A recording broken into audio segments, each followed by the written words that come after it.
Thanks, Mike. Thank you. Sure you're on. I am so excited to do this, not because I love standing before a group of people, emotionally vulnerable. In fact, if you know me at all, Pastor Perry got all of my estrogen. I am not extremely emotional, and to stand up here before all of you and just be so emotionally vulnerable is like my least favorite thing in the history of ever. I hate it.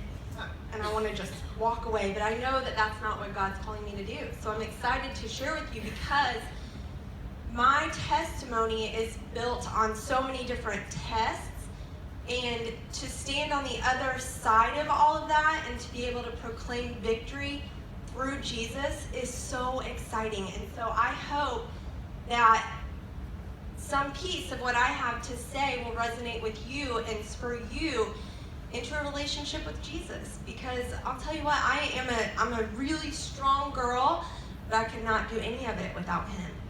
And so I'm excited.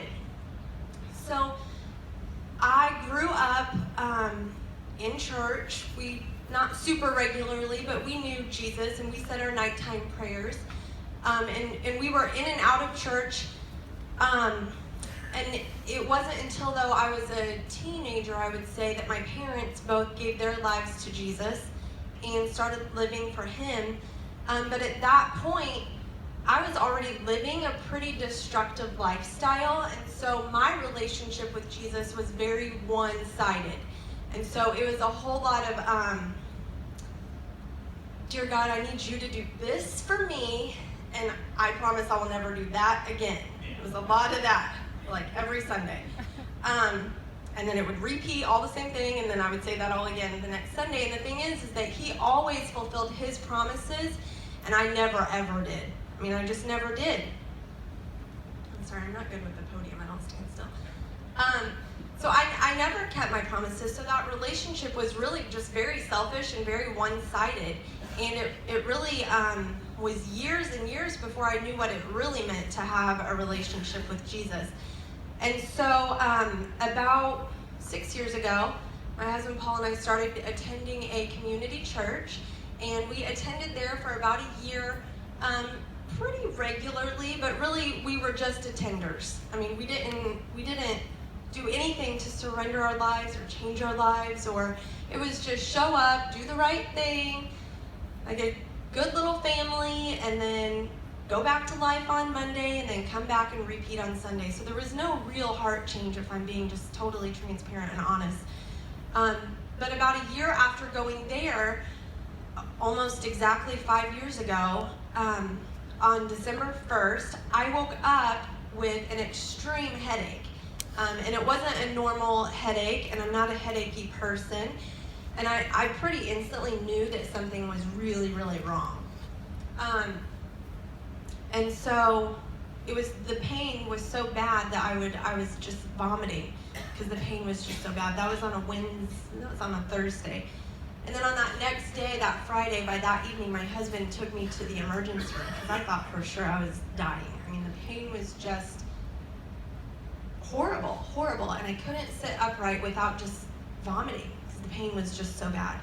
So the emergency did test after test, and they didn't find anything. And they thought, well, your headache is probably because of dehydration from all the vomiting. And so they put me full of fluids and sent me home. That was on a Friday. I was back in the ER. My mom actually came on that Saturday and made me drink gallons of water. And I was back in the ER on Sunday, and it was the same thing, repeat. And so for 21 days, during the month of December, with a 1-year-old and a 3-year-old, I laid in bed and was just so incredibly sick to where when I would sit upright, my head felt like it was just going to explode. It's just no better way to put it. And so I had so many tests done, x-rays and scans and test after test, and different doctors, ear, nose, and throat to rule out sinus issues and just everything you could think of, and they found nothing. And finally I went to a neurologist, and he took me seriously and admitted me. And on December 21st, 5 years ago, a neurosurgeon came into the room, I knew right then, well, a neurologist is one thing, but a neurosurgeon is a different thing. And he explained that they thought that I had a spinal fluid leak, which is not something, that's something that like NFL football players get because they're hitting the head so much. There was no reason why I should have had that. But they also, in doing the test, found an aneurysm. Thank God that didn't rupture. That wasn't what was causing the pain. And so they told me we could do the blood patch right now, which would take care of the pain, and then you could go about your way, and you could come back in about a month or a couple of months and take care of the aneurysms through brain surgery. Well, I was like, I felt like a ticking time bomb knowing that that was in my brain. And so I said, how long are you usually in the hospital when you have that brain surgery? And they said, you're usually out in about 3 days. And I thought, perfect, today's December 21st, we'll do the surgery, I'll be home in time for Christmas, and we'll celebrate and just go about life as normal. And I'm a get it done kind of girl, so that's what we did. My husband laughs, he's like, I would have left the hospital and never came back. And of course you say, let's do it tomorrow. So we had the surgery, and it should have been a pretty routine. I know that sounds silly, but it should have been a pretty routine surgery, but that's not what happened. I actually went into a coma on Christmas Eve. My family celebrated Christmas at the hospital that year, and I was in a coma until the first week of January for about 10 days. And when I came out of the coma, I actually didn't know that I had been in a coma, so I felt like, my sister jokes, I said, what Christmas presents do I still need to get? And I wanted to just go back to life as normal. There were no medical reasons why I had the spinal fluid leak. There were no I'm not at risk for aneurysms. There was no reason, no explainable reason why I went into a coma. There was no explainable reason why I came out of it. And when I came out of it, was on nothing except ibuprofen and went home about 2 days later, I think. I look back and remember that I knew, and I prayed the night before. I remember not sleeping the night before the surgery much at all, just praying.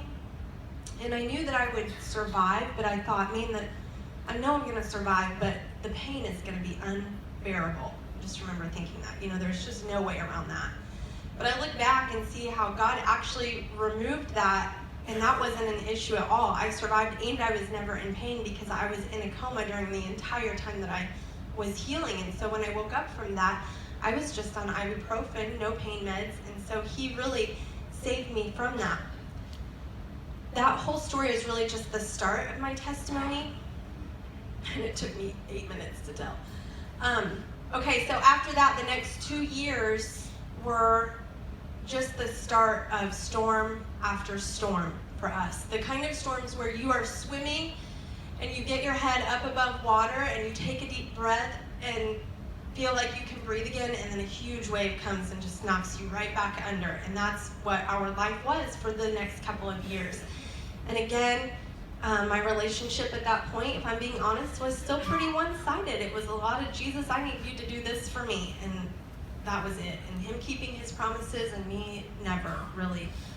But he was tugging at my heart, and my relationship with him was growing, and I was desiring more of him.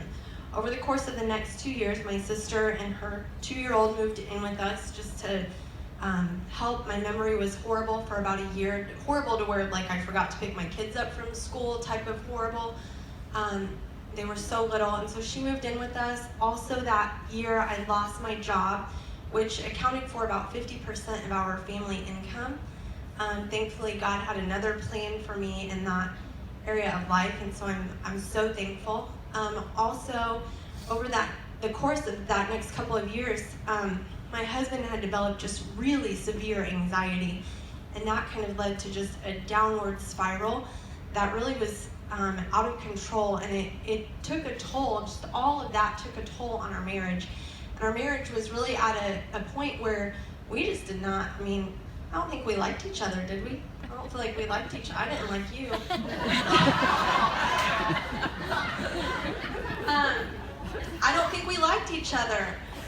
And I remember it was so bad that I even remember one Sunday morning showing up at church and telling our pastor, I'm going tomorrow, because remember, I'm a strong girl, and I'm the type that it's like, I can do this on my own, and that's just not true. But I remember going to church and saying, I am filing for divorce tomorrow, and I will do this on my own, and he just looked at me in the face and said, you can't do that. And I remember feeling like, what? Because I, at that point, had searched the Bible for so many different loopholes, and there just were none. And I was so upset about that.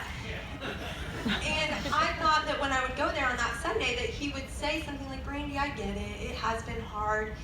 You know, God will forgive you if you get a divorce. You know, I was thinking something like that, and he didn't say that. He didn't give me his blessing, and I was so bummed out about that. But what that did is that put me in a place where then I was just so focused in prayer and just said, I can't do this.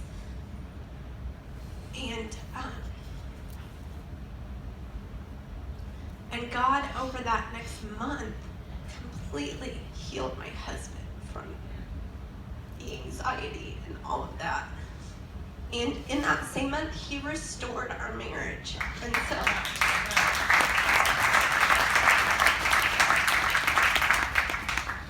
so it was about, and now we really do like each other.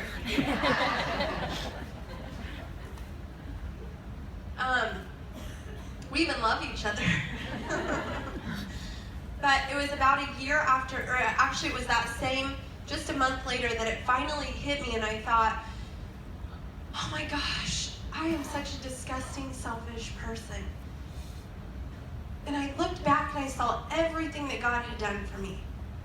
Saving me from the brain surgery stuff, and the job loss, and my marriage. And I had seen and experienced miracles, physical healing, mental and emotional healing, financial restoration and provision, and just every area of just providing for us and covering us. And I thought, who do I think I am? You've done all of that for me. And that the verse, my life verse, to whom much is given, much more is required. And I just thought, I have been given so much, and I've not surrendered my life to you. And so it was then that I decided I am ready to live for Jesus. But I felt even more disgusting with myself when I thought, before he did any of that, he had already done the ultimate when he went to the cross and saved me from myself. So before he had answered prayer after prayer after prayer after prayer, he had already done the ultimate. And so I was so excited at that point to just move forward in a life that was for Jesus and never look back. And our lives, because of that, have just been changed forever and for eternity. So what I want to challenge you with, maybe you are someone who you don't even know if God's real. You've never felt him. I would encourage you just to be in prayer as you sit here, and maybe you don't even have enough faith to leap out on, but nudge your neighbor and say, I need you to have faith for me, because I know that I can't do this on my own. I know that I've been trying to keep afloat above the waves, and I need you to have faith for me.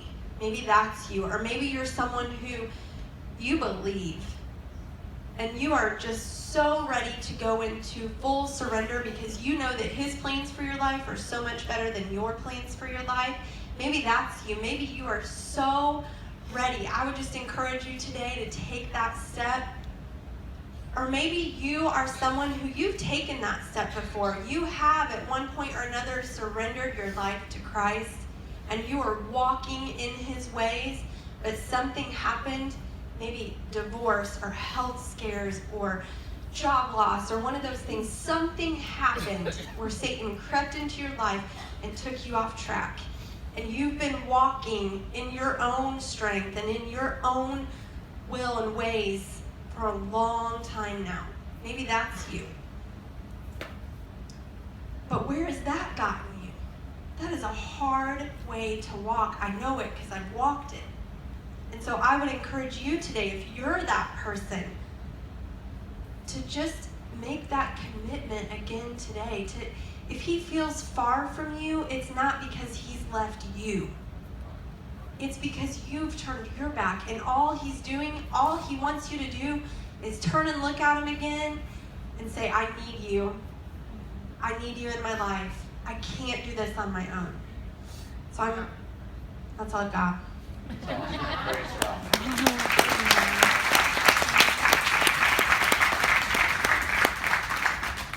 See what the power of the cross can do. Amen. You didn't even hear it from